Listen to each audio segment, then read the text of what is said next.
On the news, Senate to resume plenary Saturday 30th December 2023. 2024 appropriation bill to be passed before end of the year 2023. Plus, Presidency and National Assembly mourn former Speaker Gali Naba and former Governor Ondo State.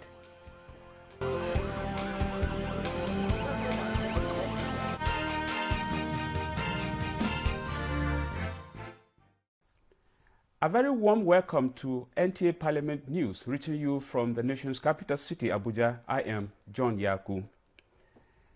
Death has been announced of former Speaker, House of Representatives, Gali Umar Naaba, President of the Senate and Chairman of the National Assembly, Senator Godswill Akpabio, in a condolence message, expressed deep sadness at the death of a former Speaker of the House of Representatives who died in the early hours of Wednesday in Abuja at the age of 65.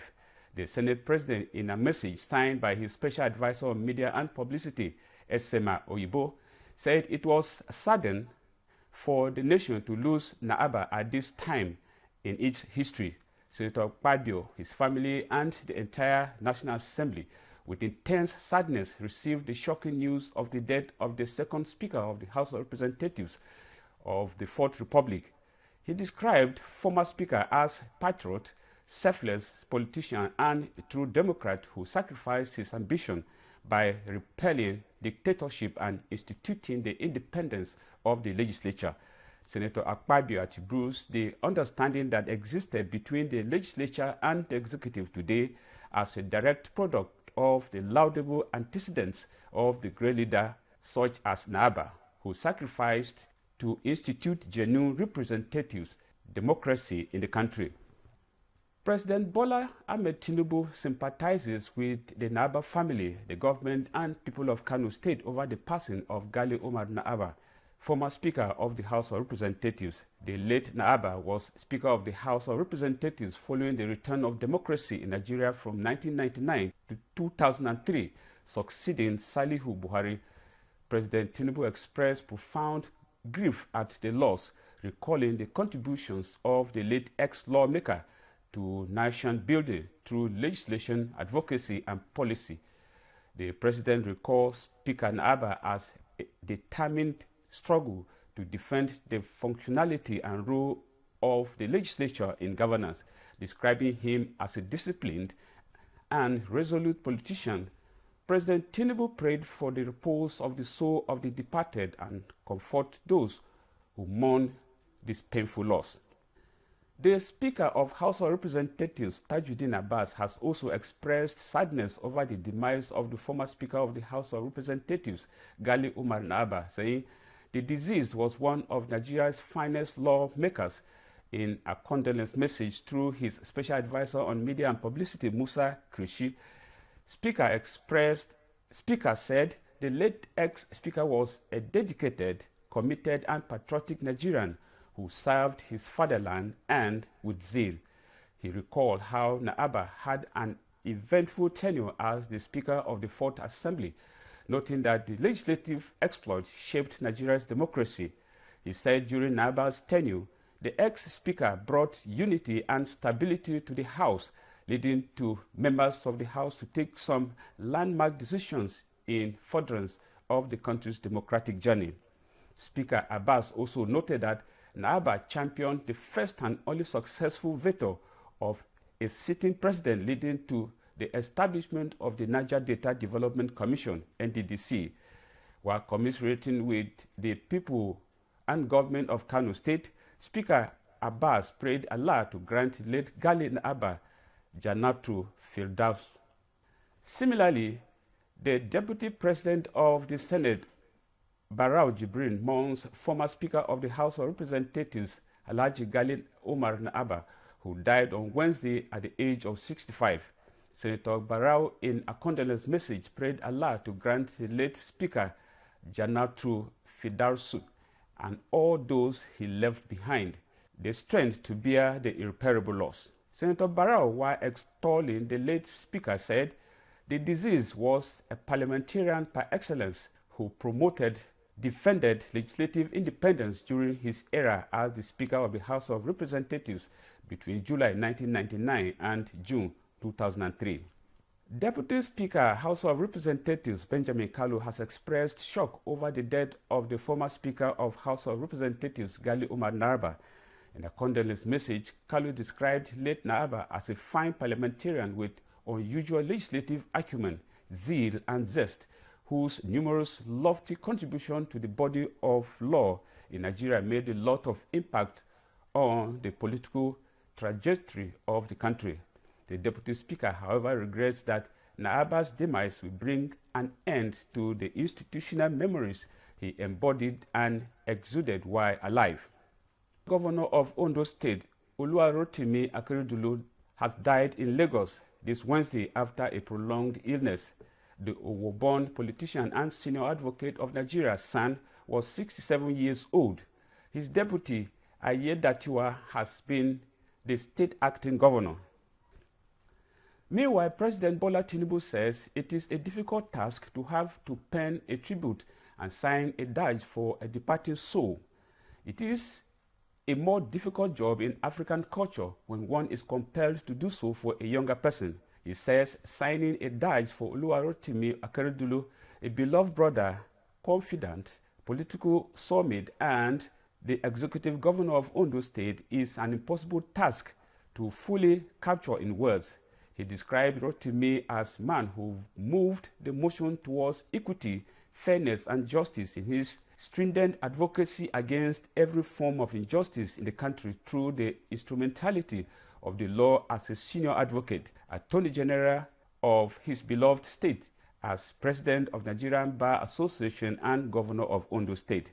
Rotimi, he says, was a man of ideas and action while he was alive. Former Governor Akeredolu was not just a friend and associate, but a brother and a soulmate. His death, he says, is a blow to the governing APC and the Progressives family. He hopes that his successor, Ayedatiwa, will hold steadfast to the vision of governance left by his political leader. President of the Senate, Senator Godswill Akpabio, has expressed shock over the death of Ondo State Governor Chief Oluwarotimi Akeredolu, describing him as a nationalist and the Iroko of the Sunshine State. Senator Akpabio, in a condolence message issued by his special advisor on media and publicity, Eseme Oyibo, says Akeredolu was a leader that knew his onions as he spent his active life fighting for justice, fairness, and equity. He added that Akeredolu was a leader with integrity who placed the interests of his people above every other consideration. Akpabio believes that the people of Ondo, the Southwest, and the entire Nigeria, especially the progressives, will sorely miss Chief Rotimi Akeredolu because he lived a purposeful and focused life and distinguished himself as a lawyer and one of the best performing governors in the country. Speaker of the House of Representatives Tajuddin Abbas has expressed grief over the death of Governor Oluwarotimi Akeredolu of Ondo State, saying it is a painful loss. In a condolence message, Speaker Abbas describes Akeredolu's death as a big blow to the APC family, noting that the governor was one of the brilliant legal minds in the ruling party. He said Governor Akeredolu was a champion of the rule of law, democracy, and true federalism. The Speaker extended condolences to the Akeredolu's family as well as the government and people of Ondo State. Similarly, former Governor of Abia State and Chairman Senate Committee on Privatization, Dr. Orji Kalu, has described the passing of Governor of Ondo State, Chief Rotimi Akeredolu, as a huge loss to the country. Kalu stressed that the late politician was bold, courageous, fearless, and selfless, adding that he was an accomplished Nigerian who was well known in the legal profession and political cycle, having contributed immensely to nation building through his various performances. Senator Orji also condoled the Naraba family over the death of the former Speaker Gali Umar Naraba, saying the deceased had a passion for service to humanity. We'll pause now for some messages. The news continues shortly. Stay with us. Are you looking for a short channel to make your business, goods and services go viral? Look no further, as NTA Parliament is your sure channel. Take advantage of our wider reach and advertise your products and services on NTA Parliament DSTV channel 370, GoTV channel 126, StarTimes channel 306, and Free TV channel 706. For more inquiries, contact the Marketing Department, NTA Parliament, NTA Headquarters Area 11 Garki, Abuja, or call these numbers 080-383-40464 or 080-770-78055. NTA Parliament, strengthening Nigeria's democracy. Welcome back. In keeping with its resolve to ensure the sustenance of the January to December budget cycle, Senate is to resume plenary on Saturday, 30th December 2023.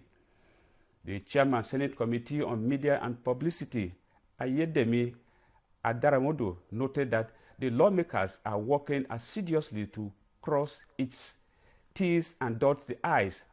Senate, he added, therefore shifted the resumption to 30th December against the early adjournment date for Friday, 29th December 2023. There are about 4 days to the end of 2023. Still, the federal government is confident that the 2024 appropriation bill currently undergoing review at the National Assembly will be passed before the year runs out. Budget and Economic Planning Minister Abubakar Atiku Bagudu expressed the confidence during a chat with State House correspondent in Lagos after briefing the President on the state of the budget.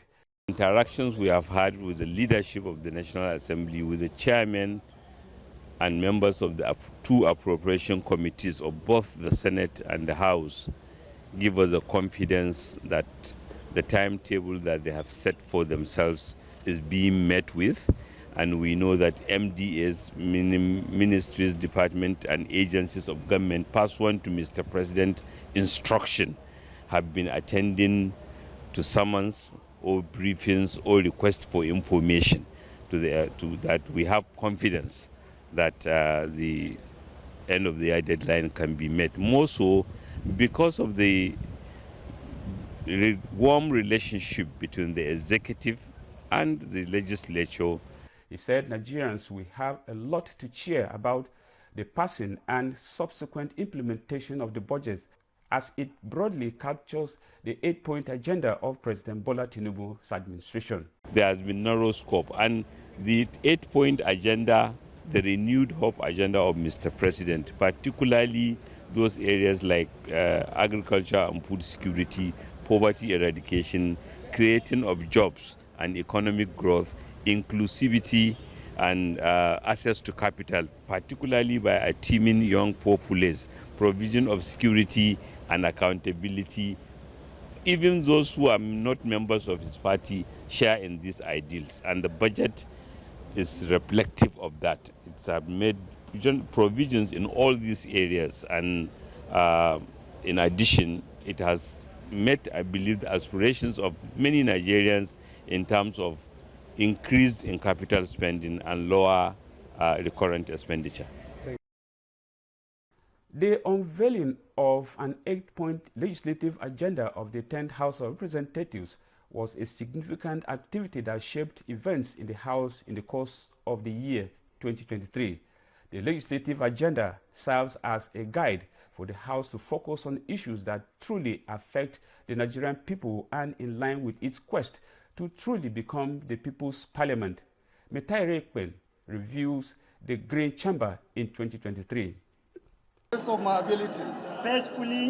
Right from inauguration, June 13, 2023, the leadership of the 10th House of Representatives resolved to develop a legislative agenda that resonates with the yearnings of Nigerians.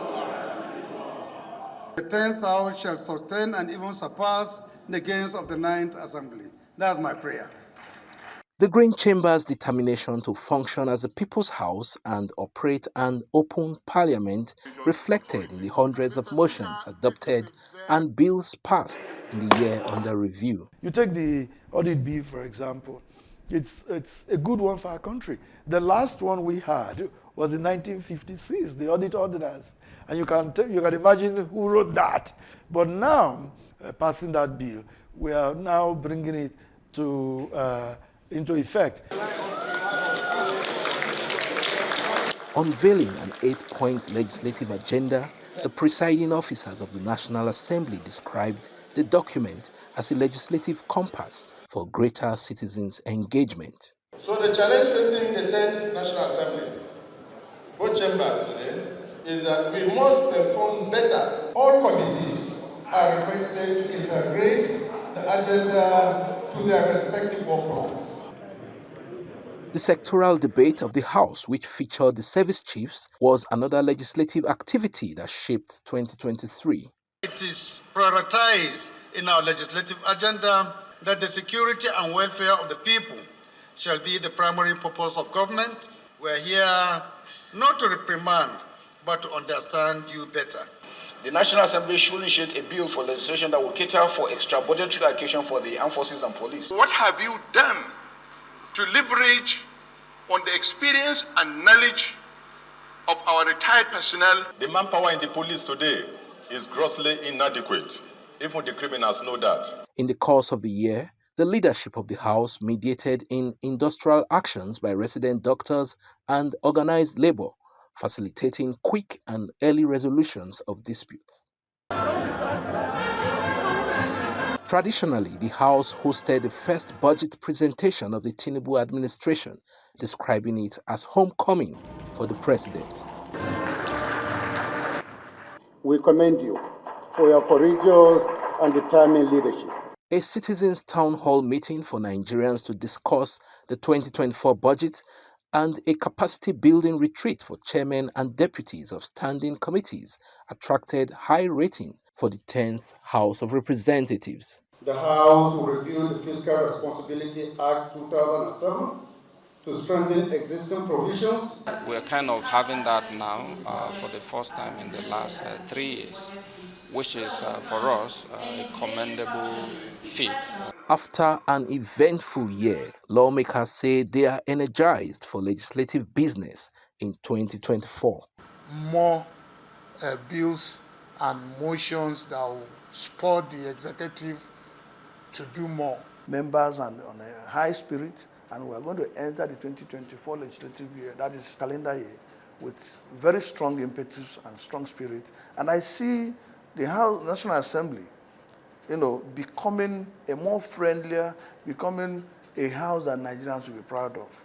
The House of Representatives is upbeat to legislate better in the new year, and if the enthusiasm of lawmakers is anything to go by, then Nigerians should expect a more vibrant House in 2024. From the National Assembly, Mitaire Ikben, NTA News. Joining us in the studio to discuss the 10th National Assembly within the past 6 months is the Chairman, Senate Committee on Media and Publicity, Senator Adeyemi Adaramodu. Sir, you are welcome to NTA Parliamentary News. The 10th National Assembly was inaugurated 6 months ago. How would you rate its performance? Ordinarily, there should be self-appraiser. But self-appraiser that I can give to the 10th Senate is that we are quite uncommon. We have done a lot within 5.5 months of our inauguration. And then, mark you, even between the months of August and September, even October, we are almost not having weekends. So we are here every day, Saturday. We are not even breaking the time we are supposed to break in the afternoon. We go into deep sitting at times, 6, 7, 8 p.m. So ordinarily, if I would say I want to rate myself, and as appraising myself, first of all, before I put myself out there for people to appraise, then we have done a human job. What is the outlook in the coming year or years? We have just started because we are going to roll out the legislative agenda as from January, whereby the pertinent areas that we know that Nigerians are yearning for development and for change, positive change, we are going to touch them. So, and this budget is going to be just a great addendum to that legislative agenda that the 10th Senate will be rolling out when the new year rolls in. Thank you. Chairman, Senate Committee on Media and Publicity, Senator Adeyemi Adaramodu, Thank you very much for speaking with us. Thank you very much, sir. Thank you very seriously. And moving on, the House of Representatives Committee on Specialty Healthcare has been inaugurated with a resolve to provide proper oversight and legislative interventions to control the challenges of arising cases of mental health and other health-related issues in Nigeria.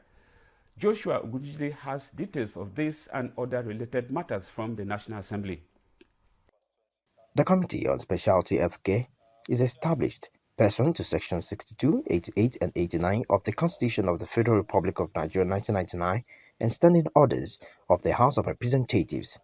Members restated their commitment and dedication in carrying out their duties as new orthopedic and neuropsychiatric hospitals were recently established in parts of the country that require legislative and legal frameworks. The mandate of the committee covers all specialty hospitals, orthopedic hospitals, psychiatric hospitals, eyes hospital, blood transfusion services, ear care centers, obstetric fistula centers, School of Dental Technology, and oral hygiene program in Nigeria, schools of occupational therapy, College of Complementary and Alternative Medicine, School of Medical Laboratory Technology, and the annual budget estimate of the Ministry of Health and Social Welfare to be jointly oversighted with related committees of the Health Committee of the House. Similarly, the House of Representatives has reiterated its commitment to chart a new course that will propel Nigeria to new heights in science, engineering, and technological innovation. This was during the inaugural meeting of the Standing Committee on Science Engineering. The Committee on Science Engineering is further charged with the responsibility of navigating the complex intersections of science and engineering, ensuring that our nation strides confidently into the future, shaped by innovation and progress. High point of the engagement was the unveiling of the committee's plans to encourage the conduct of essential studies, discover new knowledge, and develop innovative solutions to existing problems. From the National Assembly, Joshua Ogujide, NTA News. The federal government is assuring Nigerians of the present administration's commitment to create an environment conducive for youths to maximize their potentials for their individual and collective growth. Minister of Youth Development Jamila Ibrahim Bio stated this at the closing ceremony of the second cohort fellowship program organized by the Legislative Mentorship Initiative in conjunction with the National Institute for Legislative and Democratic Studies. Muhammad Rabiu Ali reports. The journey of these young Nigerians started some weeks ago on leadership skills and legislative matters under the Leadership Mentorship Initiative. They are now conferred with the LMI Fellowship, a title that comes with leadership responsibility. As the Ministry of Youth Development, we are committed to fostering an educational environment beyond textbooks. We must empower our youth with a deep understanding of our nation's history, the principles of democracy, and the importance of civic engagement. Needs expertise, resources, and institutional framework. Provide the LMI with the stability and support it needs to make an even greater impact on the future of Nigerian democracy. Training young leaders is not merely an obligation. It is a strategic imperative for the continued growth and prosperity of any nation. The decision made today shapes the landscape of tomorrow. Founder of the LMI and Chief of Staff to the President, Femi Gbajabiamila, congratulated the graduates, urging them to embrace the challenges of leadership and let their voice resonate in the corridors of power. Nelson Mandela served 27 years in prison for demanding his right to be treated as an equal human being and for his people's rights to be treated fairly in their land. Only hope and the faith that the birds can sustain a man in those circumstances. So hold on to hope. I've been privileged to participate in a number of fellowships, and I would say that this ranks above every other fellowship I've seen move. Leadership is possible, that leadership is everyone's business and nation building is everyone's business. So I am looking forward to, spreading the word and making an impact. The Legislative Mentorship Initiative was established 2 years ago to empower Nigerian youth irrespective of status and historical background. In Abuja, Muhammad Rabiu Ali, NTA News. That's the size of our bulletin at this time. Remember to log on to NTA Parliament on the platforms on your screen. On behalf of the production crew, many thanks for watching. I am John Yaku.